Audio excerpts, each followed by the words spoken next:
Carl. Welcome to this rather unusual edition of the Dugout. We're here down in Bentley at the Amateur Rugby League Club. Just give us a brief overview what it's like to be down here with the younger lads. Well, with it being obviously Challenge Cup weekend and the no game, we thought, we've had the fans meeting and we talked about going out to the community clubs, and well, look at this, it's amazing. I'm blown away by it. The amount of kids down here all with their kit on, and it brings back memories when you're a young fella, and I know how much it means when you bring the senior players down to the kids. So we'll help them with their training session, and then we'll have our training session after, which they'll see the level from here, and then the boys going up there. So I think it's great. It's something we've probably got to do more of, and we'll do more of it. Definitely do more of it, especially seeing this. And the players enjoy it as well. The players, for about 8-9 months, are doing the same thing week in, week out. So sometimes they need a bit of freshening up, and they need a change. So the players love it. You just mentioned about it bringing back memories for you. What we're trying to do here at Club Doncaster is create memories for children of all ages and go through to certain levels. How important is this to basically get this in and see the younger lads interacting with the first team players? It's great, and the thing is, we're looking at setting up the junior dons next year, and making them become a team within the club, but also still representing their clubs, whether that's Bentley, Tulbar, Moorends. We want to help them all. We want to associate with them all. A lot of these boys here, they go and watch Super League clubs, and we want them to come and watch our club. So hopefully we'll, with us coming down here and they get to know the players, they'll want to come and watch us next season. Exactly, and that's what it all comes down to, really. And if you're getting out into the community, you can get to see new faces that you haven't seen before. But also, if they enjoy it as much as you guys obviously do, they'll be down at the ground on Saturday, next Sunday cheering us on. It's something it's hard to explain, but there's Ryan Morley, there's Liam Higgins, there's Dean Colton, Tony Hatter. All these blokes, all are ex-Dons players, and to come in. Chris Hemmings is here as well, so even just to see those boys, it's good, and to see them actually giving something back to the community is. The community team, Bentley, is fantastic, and we know we've got a few at Tulbar as well. So I'm real happy with it. I think it's a full house. Yeah, bless you. But the sun is shining. So it's something we need to do a hell of a lot more, and hopefully this is only the start. We've got Sophie as well down from the Club Doncaster Foundation.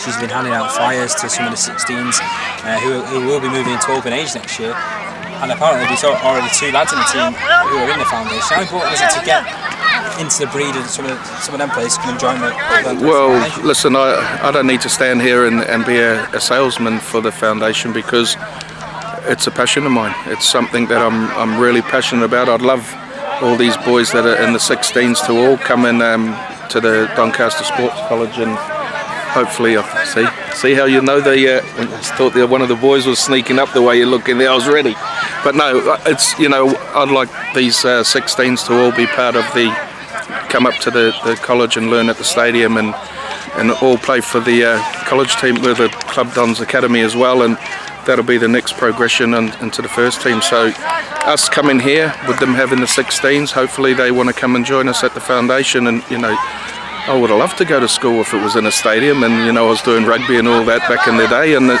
probably would have went to school a hell of a lot more. But so hopefully, with Soph being down here and giving the stuff out to the boys, we might get a few more of them coming to join us at the Club Doncaster Foundation. Slightly backtracking now to the game against Workington last Sunday. It was a narrow defeat, only by 1 point in the end. Just give us a little bit of an insight to that game. How do you feel after that? I'd forgotten about it, mate. That wasn't good. It wasn't good. It was a game we wanted to win, and it was disappointing. We've really give ourselves a hell of a lot to do now to stay in the 5. We're not kidding ourselves. We're going to probably have to go to York and beat them, and probably have to beat Newcastle, and then it's over to Toronto, which is an ideal for us. But the loss was hard to take, and bit of an ill discipline, and they copped us when we had 12 players. As you know, Louis Sharif gives us everything when he plays, so it's pretty hard to single him out. The fellow was going down at the same time as well as he got him, but it just shows that if you put 12 men on the field, sometimes it can really burn you. Because apart from that, I think we were in full control of the game, and we were doing all right. It was 8-0, and I think if we would have got another score, we would have been sweet. But disappointing. You just touched on it there. You said the sim bin kind of costed. Richard touched on that post match. Did it play like a massive effect just obviously before the break? Oh, of course it did. They scored 3 tries in the 10 minutes, and 2 of them were on that wing. But you flip that on its head, and I think Geordie puts Louis away, and it's 14-0. Called back for a slight forward pass. That turns the game as well. So while he was on the field, a call went against him, and then when he got Simbin, we did it tough.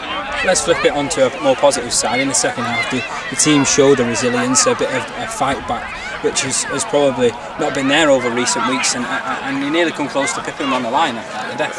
Well, that's what's disappointing, to be 21-20. It's hard to take when you had opportunities to win the game, and we're not going to stand here and make excuses for anyone, but Richard said after the game, he's saying the same things week in, week out, and the minute they change or they cut them things out that he's on about, it will be a force. But until they do that, we're average.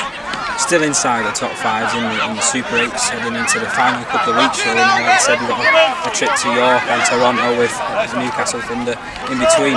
It's still a good position to be in, though, going into those final games. I've said it all along. If we stay in the 5, then we'll see what we can do. The hard part is to stay in that top 5. We could have pulled away from Keighley if we'd won that game last week, but they're right on our tail, and their points for and against is better than ours. So we just need to worry about ourselves. We can't really worry about other teams at the minute. We win our games, and then we're done. Week off now on Sunday, obviously because of the Challenge Cup final.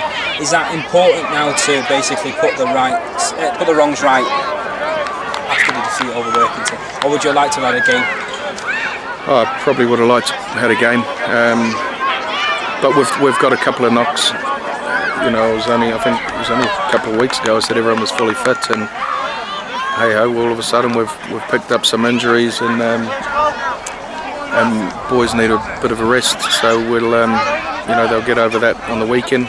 Rich has told them all they need to be back Tuesday, fully raring to go, and then we'll see where we go from there. Just moving sideways a little bit, we found out this week that Haku Maloudia was on trial with Hull. He's got a contract now. How delighted you must be with him? Obviously been on dual with us. We knew all along. We don't get Hakeem to come and play for us if it wasn't for Hull. It was Hull who brought him over, and it was Hull. He wanted to keep playing until he had to keep playing for the World Cup coming up, and obviously he couldn't play for Hull. He had some interest from other Super League clubs, but Hull says you need to, if you want to keep playing, you play for our partner club Doncaster. So we signed him till the end of the season. He's a Super League player. We're grateful to have him. We'll be proud of him when he goes into the World Cup, and we're really happy he's got the deal at Hull. And if he doesn't get straight in that Hull first team, he may have to spend some time with us next season as well. But really made up for him, because he's a great kid, and he's a really likeable boy. So I'm sure he'll do a job at Hull. But if he doesn't, he's come and played for us now, and he's ringing me up today and asking me we need to win the game to make the finals and all this. So good on him, and he's only been with us a short time, but he's a good kid, and hopefully we haven't seen the end of him. Final question from me: how important is it now over these next 3 games? Obviously, one of them being against Toronto away, that Doncaster kind of show where they're at, and obviously into the final couple of games because of the end of the season. Well, for me, it's massive, because we did a lot of talking at the start of the year, and I don't even think we've struck a bat or played to their potential. I'm just hoping that we make that 5, and then we can show people what we can do in the semi-finals and the finals. But if we don't, we've had a really poor season, and we have to say that, because at the start of the year we told everyone we were going for it and we were going for promotion. And if we don't make that top 5, we're a mile off. So make the top 5, and we'll see.